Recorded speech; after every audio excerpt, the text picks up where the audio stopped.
I have always got response like, we will not be moving forward with your application. I want to know where I'm going wrong. So, tinanong niya sa akin yan kasi baka ang naisip niya po, baka mali yung kanyang resume. So, kaya, ang follow-up niya doon, pwede pa daw niya makita yung resume ko. Kasi, lahat daw namang in-applyan niya, parang yun lagi ang nagiging sagot. Parang, we're not moving forward with your application. So, I'm guessing po na nag-apply siya diretso sa school. Nag-apply siya diretso sa school district. Diba? Oo, pwede mo pong gawin yon. Diba? May two ways. Pwedeng mag-apply ka diretso sa school district or mag-apply ka sa visa sponsor. Tapos, visa sponsor na ang hanap sa'yo ng school. Yung pangalawa, yun yung aking sinasuggest na gawin nyo. Mas sigurado yun. Parang, kesa sa school, lalo na po kasi, pag outside of the US ka, wala ka pong teaching license ng state. Okay? So, syempre, yung school na ina-apply mo, wala naman siyang teaching license. Paano yun? Paano siya makakapagturo dito?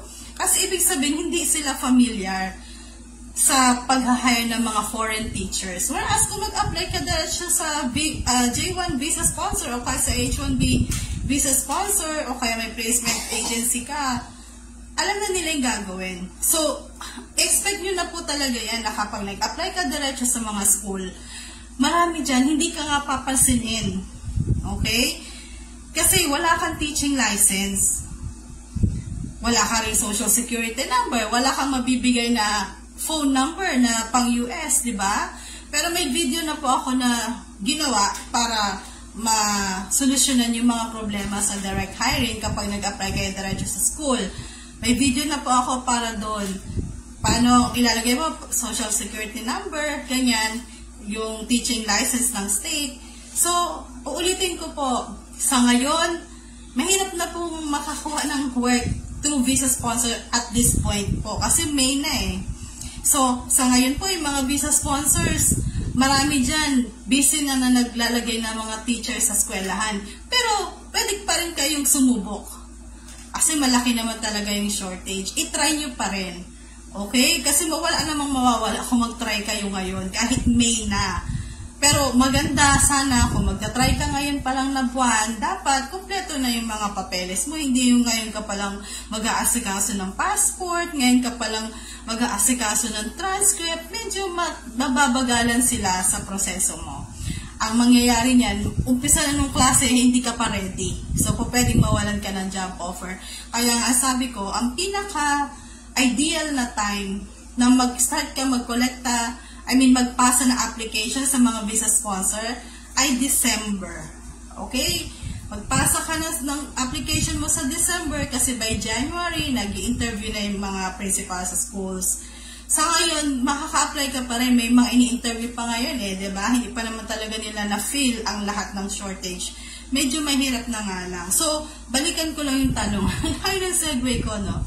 So, yun nga, bakit daw laging gano'n ang sagot? Una, yun nga, basically, dahil wala kang teaching license, kaya hindi ka nila papansinin.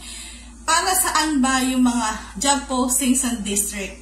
Kung nandun ka na sa US, kasi marami din daw mga J1 visa teachers na nasa US na, pero gusto nilang lumipat sa ibang state. Pwede naman po talaga yun. Basta alam ng sponsor mo. Kasi, nabanggit ko din dati na taon-taon nire-renew po ang contract. Hindi assurance na ang visa mo ay 3 years, sigurado ka na 3 years dire-diretso yung trabaho nyo sa US. Hindi. Kasi taon-taon, kailangan i-recommend ka ng principal mo. So, may mga J1 visa teachers na hindi nire-renew ng school nila. So, anong nangyayari? Doon sila pwede mag-apply diretso sa school kasi nasa US na sila eh. Para po yun sa mga yun mostly. Para yun sa mga teachers na nasa US na. Ngayon, kung outside of the US ka pa, ang pinaka magandang gawin, ang aking suggestion, ay mag-apply sa mga visa sponsors. Tapos, sila na po yan ang maghahanap ng school para sa'yo. May mga sinuswerte, nag-a-apply diretso sa district or mga eskwelahan. May mga sinuswerte naman, nakakatsyempo sila na pagtsatsagaan sila ng school. Kasi ibig sabihin din nun, yung school or school district, may experience na sa pag-hire ng mga foreigners. So, alam na nila yung gagawin nila. Malamang meron na rin sila niyang mga immigration lawyers sa district mismo nila.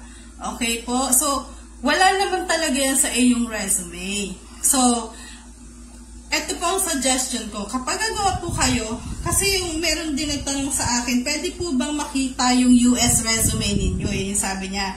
Again, yung tanong niya, pwede po patingin ng US resume nyo. So, parang specific. Wala naman po talagang specific na for US or for whatever. So, pero ito po ang common na practice. Kapag nagpapasa po kayo ng resume for international application, US man yan, China, or kung saan-saan man, ayaw nila yung sobrang haba. Sa Pilipinas kasi parang haba-haba, di ba? Lahat pa naman ng seminar mo, inattendan mo, ilalagay mo doon. Pag nag-a-apply po kayo sa labas ng bansa, kung ang seminar mo, ang training na nakuha mo ay hindi naman galing sa isang internationally recognized na training provider or institution, hindi naman po yan mahalaga. Hindi po siya i-recognize kasi sino ba nagpa-train sa'yo? Parang, kumbaga, hindi naman siya, yun nga, hindi siya i-recognize doon.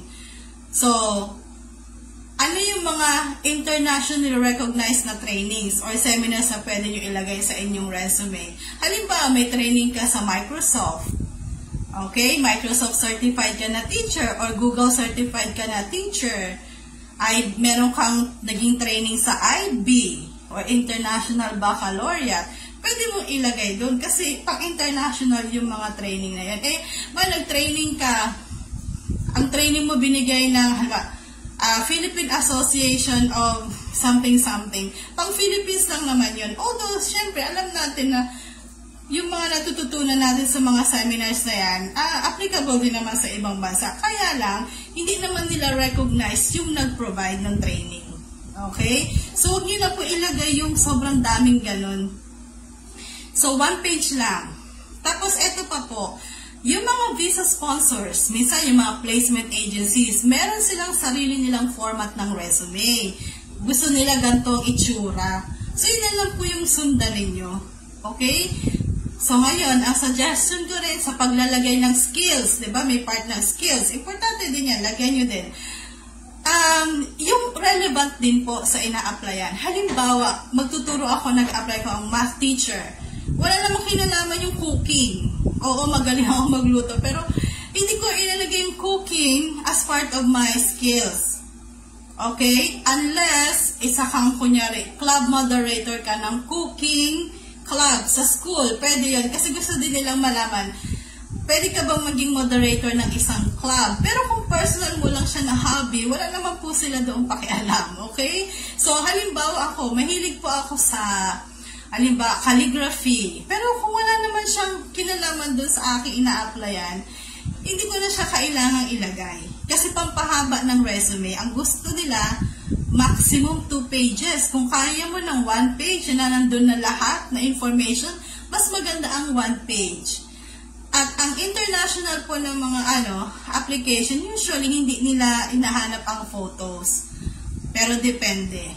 Okay, meron akong nakita na placement agency, gusto nila may picture. Pero sa US po, hindi po sila nagpapalagay ng pictures. Okay, ayaw nila na maging, na mag-judge based on, race, on skin color, on your appearance. Hindi mo nga dun ilalagay yung height, yung weight mo.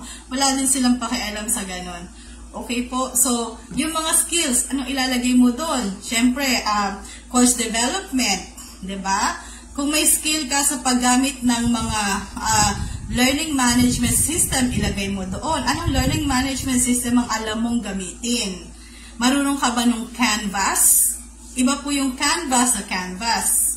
Okay? Marunong ka ba ng Google Suite? Di ba? Yung mga, yung mga tsaka yung Microsoft Office, mga applications, mga online tools, ilagay mo yun sa skills. Kasi yun relevant yun sa'yo. Okay? So,